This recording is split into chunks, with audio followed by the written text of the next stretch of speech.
सोचिए, हम जिसे जीवन का अमृत मानते हैं वो कभी इसी धरती का सबसे बड़ा जहर था। आज हम ऑक्सीजन के इसी अजीब विरोधाभास के बारे में जानेंगे, धरती के उस जहरीले तोहफे की कहानी। जरा एक पल के लिए सोचिए, क्या हो अगर ये हवा जिसमें हम और आप हर पल सांस लेते हैं, यही कभी इस धरती पर रहने वाले जीवों के लिए सबसे बड़ा जहर रही हो। ये सुनने में अजीब लगता है ना, पर यह हमारी दुनिया की सबसे बड़ी और शायद सबसे अनसुनी कहानियों में से एक है। तो चलिए मैं आपको एक सफर पर ले चलता हूं, एक ऐसी धरती पर जिसे आज हम शायद पहचान भी नहीं पाएंगे, एक बिल्कुल अनजान दुनिया जो हमारे आने से बहुत बहुत पहले मौजूद थी। अरबों साल पहले की बात है। हमारी धरती आज जैसी नीली और हरी भरी नहीं थी, बल्कि कह सकते हैं एक दहकता हुआ अजीब सा गोला थी।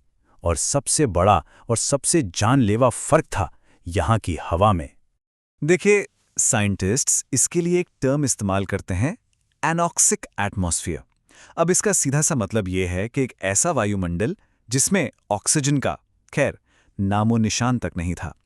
अगर हम में से कोई वहां पहुंच जाता तो एक पल भी जिंदा नहीं रह पाता। लेकिन फिर इस वीरान बेजान दुनिया के गहरे महासागरों में कुछ ऐसा हुआ जिसने सब कुछ बदल दिया। एक नन्हे से जीव ने जन्म लिया, एक ऐसा जीव जो इस ग्रह की किस्मत हमेशा के लिए बदलने वाला था।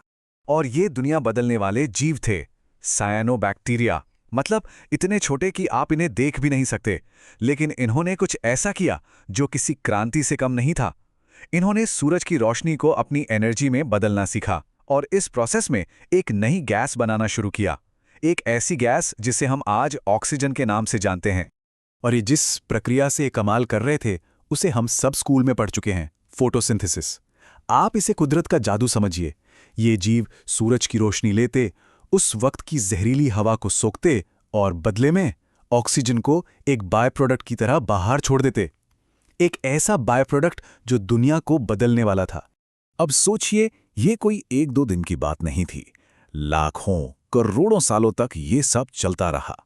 बहुत धीरे धीरे ये पूरा ग्रह बदल रहा था। हवा में एक नया तत्व घुल रहा था, एक ऐसा तत्व जो कुछ के लिए अमृत था और बाकी सबके लिए जहर। सब कुछ ठीक लग रहा था, है ना? लेकिन यही कहानी में आता है सबसे बड़ा ट्विस्ट। आज हम जिस ऑक्सीजन के बिना एक पल भी नहीं जी सकते, वही उस वक्त के ज्यादातर जीवन के लिए सबसे बड़ा, सबसे घातक जहर साबित हुई। इतिहास में इस घटना को एक बहुत बड़ा नाम दिया गया है, द ग्रेट ऑक्सीजनेशन इवेंट।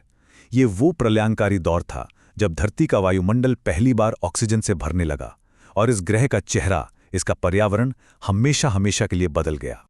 हमारे लिए ये सोचना भी अजीब है, लेकिन सच यही है। उस समय के जो ज्यादातर जीव थे उनके लिए ऑक्सीजन एक धीमा, जलाने वाला जहर था। और नतीजा, इस जहरीली हवा ने धरती पर अब तक का सबसे बड़ा महाविनाश ला दिया। ऐसा माना जाता है कि उस वक्त का लगभग 99% जीवन जो बिना ऑक्सीजन के रहने का आदी था, इस नई हवा में घुटकर खत्म हो गया। तो आप समझ लीजिए कि इस एक घटना ने दुनिया को जैसे दो हिस्सों में बांट दिया। एक थी ऑक्सीजन से पहले की दुनिया, सरल बिना ऑक्सीजन के जीने वाले यानी अनारोबिक जीवों की दुनिया। और फिर आए ऑक्सीजन के बाद की दुनिया, एक ऐसी दुनिया जहां इस महाविनाश ने एक नए, ज्यादा कॉम्प्लेक्स जीवन के लिए रास्ता साफ कर दिया था। लेकिन जैसा कि अक्सर होता है, तबाही के बाद ही निर्माण होता है। इस जहरीली दुनिया की राख से ही एक नए जीवन का उदय होना था। और यहीं पर कहानी का सबसे बड़ा पैराडॉक्स, सबसे बड़ा विरोधाभास सामने आता है। जिस ऑक्सीजन ने लगभग सब कुछ तबाह कर दिया था, उसी ने एक बिल्कुल नए और कहीं ज्यादा शक्तिशाली जीवन के लिए दरवाजे खोल दिए। देखिए, ऑक्सीजन की जो विरासत है उसी ने हमारी आज की दुनिया को बनाया है। इसकी वजह से ज्यादा एनर्जी पैदा करना मुमकिन हुआ, जिससे जीवों का आकार बढ़ा और उनका शरीर ज्यादा जटिल हो सका। डायनासोर से लेकर बड़ी बड़ी व्हेल तक और आखिरकार हम इंसान, हम सब उसी जहरीले तोहफे की ही देन है। लेकिन एक बात समझनी बहुत जरूरी है, ये सब कुछ रातों रात नहीं हुआ। ये सफर बहुत बहुत लंबा था। देखिए, ग्रेट ऑक्सीजनेशन इवेंट के बाद भी पहली कॉम्प्लेक्स सेल्स को बनने में करीब 40 करोड़ साल लग गए, और वहां से हम इंसानों तक पहुंचने का सफर तो अरबों साल लंबा है। ये हमें बताता है कि विकास की गति कितनी धीमी और सब्र वाली होती है।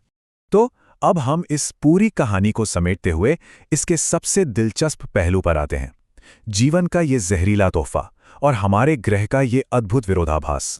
तो अगली बार जब आप एक गहरी सांस लें तो ये जरूर याद रखिएगा कि जो चीज आज हमारे जीवन का आधार है, वही कभी इस दुनिया के लिए सबसे बड़ा खतरा थी। जीवन और मृत्यु का, तबाही और निर्माण का, यही चक्र तो हमारे ग्रह की कहानी है। तो ये हमें सोचने पर मजबूर करता है ना कि आज हमारे आसपास जो बदलाव हो रहे हैं, जिन्हें हम शायद एक खतरा या कोई बड़ी मुश्किल समझ रहे हैं, क्या पता वही आने वाले कल के जीवन का नया आधार बन जाएं।